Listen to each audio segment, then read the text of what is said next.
Salut, nous voilà repartis pour un petit bivouac. Donc je suis ce soir en compagnie de Yvan et de Edgar qu'on verra juste après. Donc on est venu dans un coin où on n'a pas encore mis les pieds, voir un petit peu. Donc on va chercher le ruisseau parce qu'on sait qu'il y a un petit ruisseau qui coule. Et là il est à peu près 18 h. Et il faisait moins 2 dans la voiture. On peut voir que le sol est déjà bien gelé. Donc cette nuit, en plus auprès du ruisseau là-bas, un petit peu encaissé, il risque de faire quand même assez frais, mais ça devrait aller.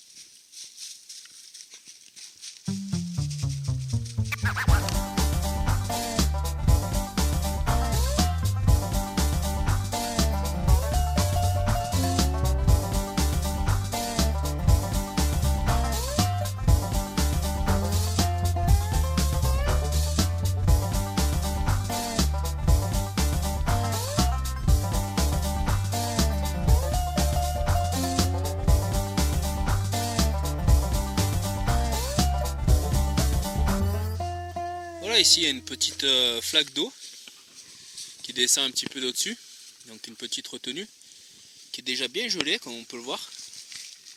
Donc là il y a quand même de la glace qui s'est formée, donc cette nuit il devrait faire bien frais.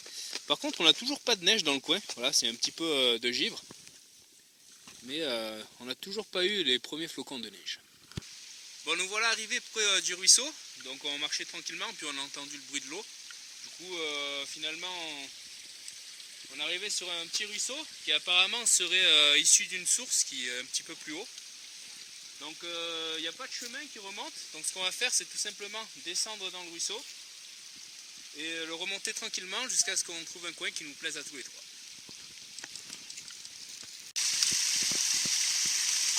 Voilà, on a entrepris une remontée assez sportive du ruisseau. Donc, on peut voir que là, c'est quand même bien gelé. Donc assez sportif tout simplement parce qu'on ne va pas pouvoir marcher à l'intérieur du ruisseau qui est vraiment plein d'eau et que sur les bords c'est vraiment très abrupt. Du coup on essaye de se faufiler entre les branches des arbres ici pour continuer de monter. Pour le moment on n'a pas de coin vraiment bivouacable. On est pris entre les arbres et les branches entremêlées. Du coup on va continuer pour se trouver un petit coin sympa. Bon, voilà, quand je vous dis qu'il fait frais, on a tout le bord du ruisseau qui est déjà tout gelé, alors qu'il est à peine donc environ 18 h 30. Donc ça promet pour cette nuit. On a trouvé un premier petit recoin ici, où on peut voir les gars là-bas. Et je vais essayer de voir un petit peu plus haut s'il y a un coin qui nous offre un petit peu plus d'espace, sinon on restera là. Toujours en cours de route, on a des beaux bassins avec de l'eau vraiment très claire. C'est vraiment magnifique à voir. Dommage que je puisse pas mieux vous montrer puisqu'on est de nuit. Mais de toute manière on reviendra certainement dans un autre bivouac où on partira plus tôt, ou alors sur des plans de nuit demain matin. En tout cas même de nuit c'est vraiment un régal à voir. Je vais continuer encore un peu. Voilà, toujours en route. Le chemin se fait de plus en plus abrupt et le paysage de plus en plus beau. Donc là on peut voir des stalactites avec une petite cascade et un bassin en dessous. Encore une merveille que la nature nous offre lors de nos sorties. Donc c'est vraiment un pur plaisir d'être ici. Même si le chemin devient quand même beaucoup plus difficile à arpenter avec les sacs à dos. Donc on va voir si ce ne sera pas une destination plutôt à faire de jour pour ne pas glisser dans le ruisseau. Après avoir pas mal marché, on retrouve un petit coin de forêt, pour l'instant très en pente, entouré de gros rochers. Donc vraiment très beau à voir, mais pas franchement très facilement bivouacable, avec une grosse pente sur le côté. Et de l'autre, on a seulement des rochers qui entourent. Toujours dans ce dédale de roches et de forêts en pente, on retrouve de magnifiques bassins encore une fois, avec une eau très limpide qui continue de descendre. Donc c'est un coin dont m'a parlé un cousin. Et il m'a dit que l'eau proviendrait apparemment d'une source. Donc l'eau serait directement potable. Même si par sécurité on la fera très certainement bouillir quand même.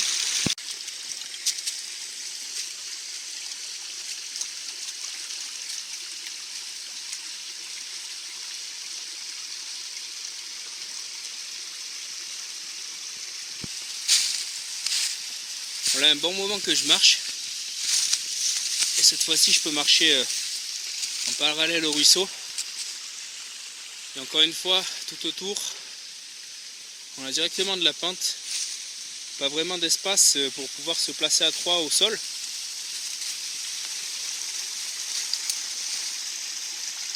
En tout cas, c'est un coin que je découvre avec vous. Et j'en prends plein les yeux.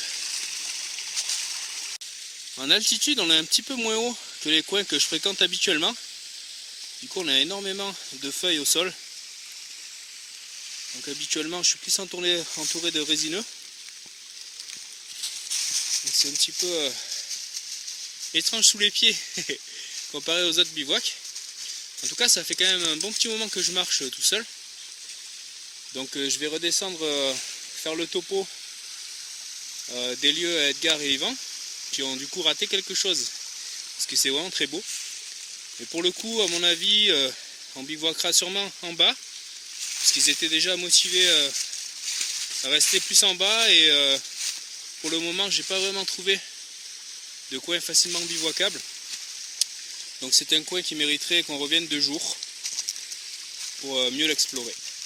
Ouais, salut les gars, content de vous retrouver, de retrouver Julien et Yvan. Et puis voilà, ce soir, on va, je pense, encore bien passer une bonne soirée, on va bien manger. Ce soir, ce sera un menu savoyard. Salut mes petits loups, content de vous retrouver. Alors, vous l'avez vu, là on a attaqué, on ne chôme pas ce soir, il fait déjà nuit, ça caille déjà. Donc on va vite couper du bois pour allumer le feu et pouvoir se régaler parce qu'il commence à faire faim aussi. A tout de suite. Salut. Bon, du coup, comme prévu, on va rester dans le coin qu'on a trouvé au départ, qui offre quand même une plus belle surface pour le couchage.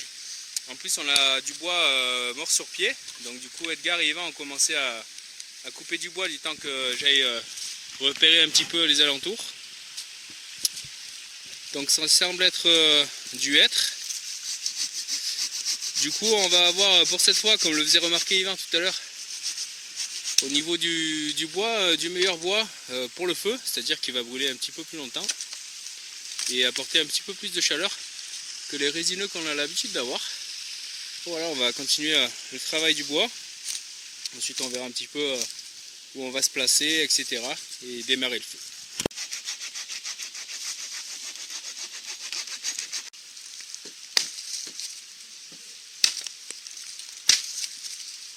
Voilà, du coup, là, je suis en train de débiter quelques sections en lâche, qu'on refendra ensuite.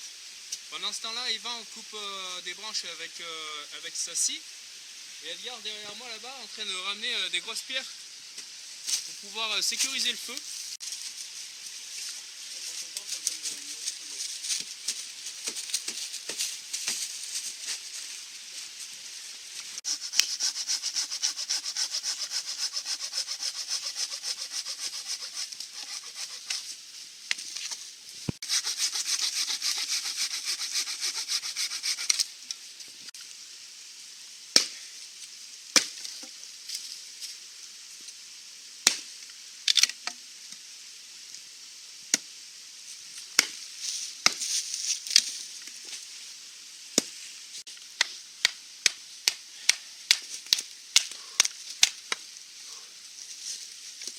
Voilà, c'est le baptême du bâtonnage pour l'Alpefiner.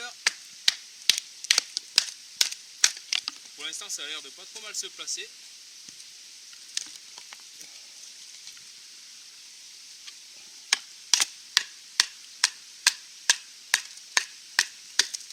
Une bonne longueur sur le couteau, du coup c'est assez agréable pour le bâtonnage, même si avec 3 mm ça écarte pas trop.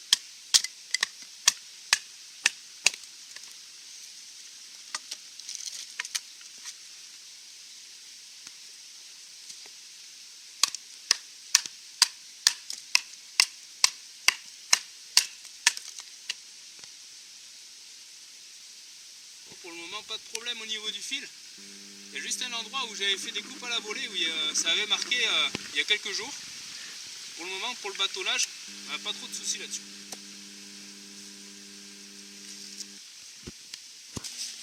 Voilà, on s'occupe de faire le rond pour le feu là-bas. Ensuite, on a tout notre bois qui est prêt. Et là, je suis en train de ramasser des toutes petites brindilles, comme d'habitude dans les branches qui sont en hauteur, pour qu'elles soient sèches au maximum. Donc ensuite, pour ce soir, on va faire quelques petits feather sticks. On va enflammer sûrement à l'allumette et mettre les petites brindilles dessus pour pouvoir le faire partir. Bon, pour le moment, il fait -1,5 sur mon thermomètre de montre. Donc j'ai oublié mon thermomètre qui tient la température qu'il a fait au plus froid et au plus chaud. Donc du coup, j'ai enlevé la montre du poignet, parce qu'autrement ça serait faussé. Et je l'ai mis dans un arbre. Pour le moment, il fait à peu près -1,5, -2. Et il est que 19 h. Donc ça promet pour cette nuit.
Du coup, le feu est bien lancé.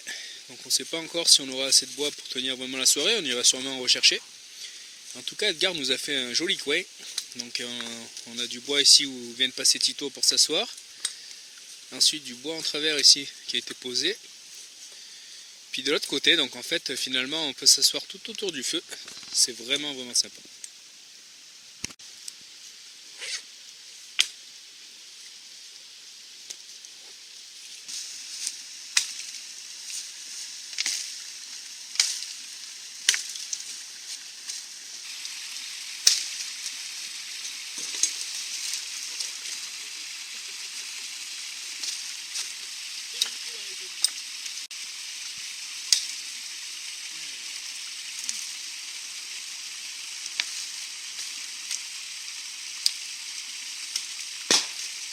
Bon, voilà, on va commencer à faire chauffer l'eau et couper un bout de bois pour pouvoir faire un trépied. On va poser la marmite au-dessus du feu pour attaquer à commencer à faire cuire les patates. Et pour la suite du menu, on vous donne rendez-vous tout à l'heure.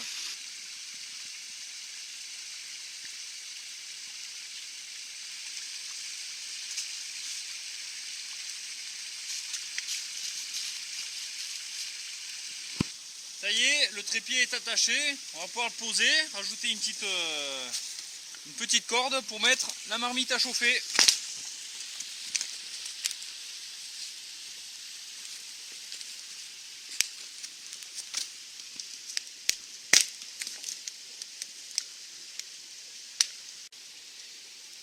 Ben voilà, on a fini le trépied. Une petite ficelle qui balance, sur laquelle on est venu fixer la popote de Edgar. Avec de l'eau dedans, donc on va laisser chauffer l'eau. Une fois qu'elle aura un peu bouilli, on mettra les pommes de terre à l'intérieur.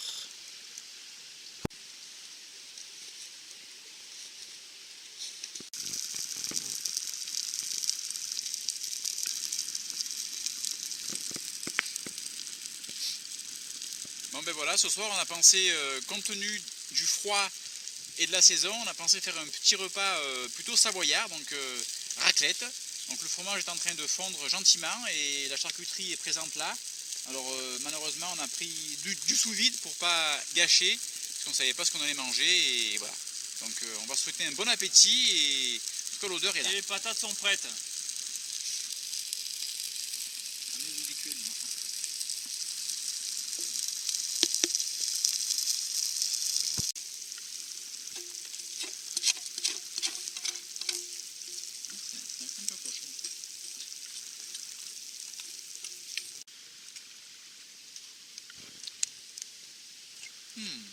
Très bon. Ouais, faites jamais ça, c'est pas bon du tout. Non, non. Laissez-le nous, laissez-le nous. Ouais. C'est beaucoup trop calorique.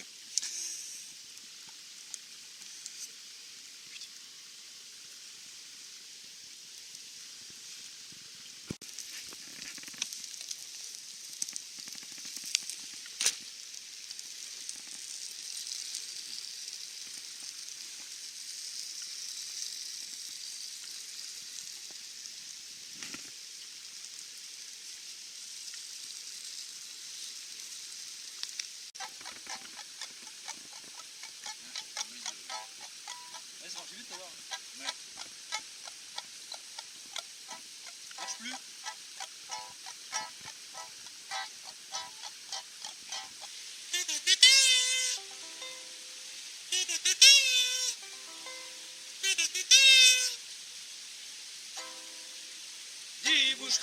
Du bushcraft, on veut du bushcraft. Couper du bois et faire un bivouac. Printemps, été ou même en hiver. Le bushcraft c'est notre univers. Le bushcraft c'est notre univers.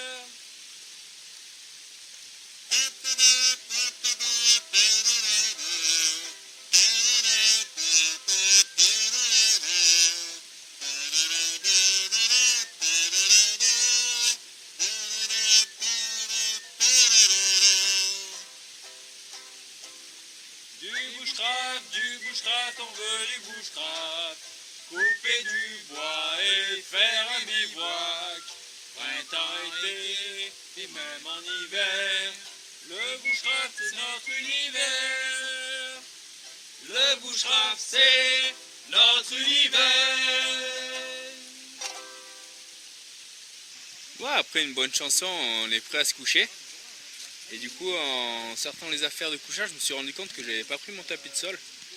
Du coup, comme il fait beau ce soir, qu'on a un ciel bien étoilé, j'avais pris le poncho encore une fois que je comptais mettre pour essayer. Et finalement, j'en ai encore une fois pas besoin. Du coup, comme j'ai pas pris le tapis de sol, je vais tout simplement m'en servir pour venir le mettre sur le sol, pour isoler un minimum. Et ensuite, par-dessus, je vais simplement mettre mon sac de couchage. Et j'ai pris aussi la couverture de laine, puisque je comptais dormir auprès du feu.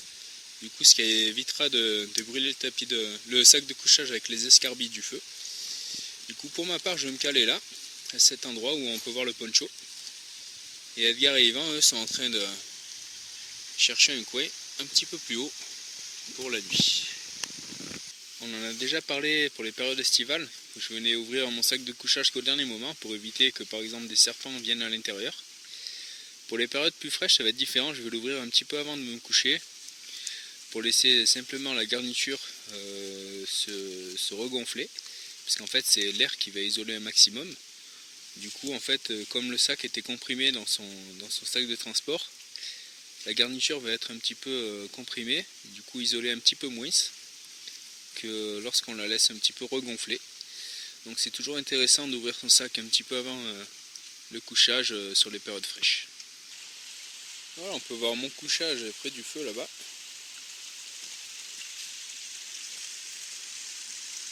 Ensuite ici Yvan qui a choisi également de passer la nuit à la belle étoile. Bonne nuit les enfants. Et Edgar juste à côté qui va faire de même. Voilà, les gars sont couchés. Moi je me suis mis sur mon emplacement, prêt à me glisser dans le sac. Je profite encore de la bonne flamme du feu juste à côté. Donc pour l'instant j'ai un maximum de chaleur. Je suis pas très loin, peut-être à une trentaine, peut-être 40 cm du feu. Donc j'ai toute la chaleur ici pour l'instant. Donc je pense que je vais m'endormir très facilement avec la chaleur ici. J'ai un petit peu de bois de côté ici pour pouvoir recharger le feu éventuellement. Et ici on a des bûches longues. Donc les bûches longues c'est ce qui apporte finalement le plus de chaleur pour passer une bonne nuit d'hiver. Donc on est bien parti pour la nuit.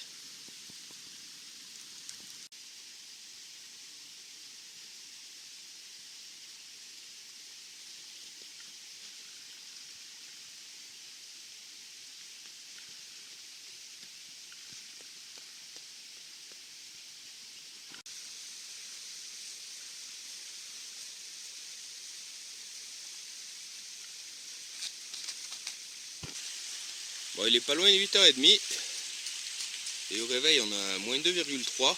Donc hier soir quand on s'est couché c'était à moins 1,8. Du coup voilà, il a fait à peu près moins 2 cette nuit, ce qui est vraiment raisonnable. Bon, au niveau de la nuit ça s'est très bien passé. J'ai eu l'impression de dormir dans du coton, donc vraiment pas froid du tout. Et au niveau du sol c'était très agréable. Le fait de ne pas avoir pris mon tapis de sol, en fait, ça n'a pas gêné ce soir parce que j'ai dormi avec le poncho et vu que c'était pas du tout humide, ça n'a pas vraiment traversé. Du coup, un très très bon bilan pour cette nuit. Pas froid du tout, pas de vent, pas de pluie, donc vraiment des conditions idéales. Une nuit de plus à la belle étoile. Franchement, me dit Julien, on a eu même presque trop chaud dans les sacs de couchage. Une superbe nuit, pas trop de caillasse dans le coin, donc même au niveau du sol, rien qu'il est passé dans le dos pour une fois. Donc franchement, on a bien dormi, on se serait presque levé un peu plus tard s'il fallait pas rentrer à la maison.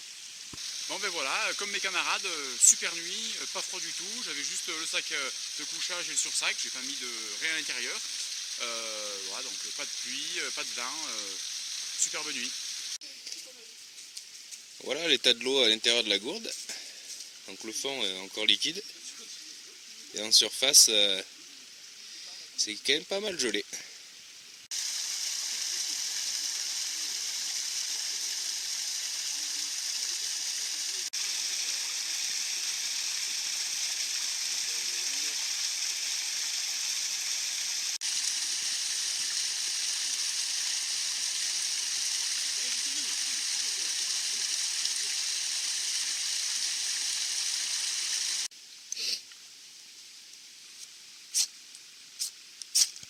C'est bon.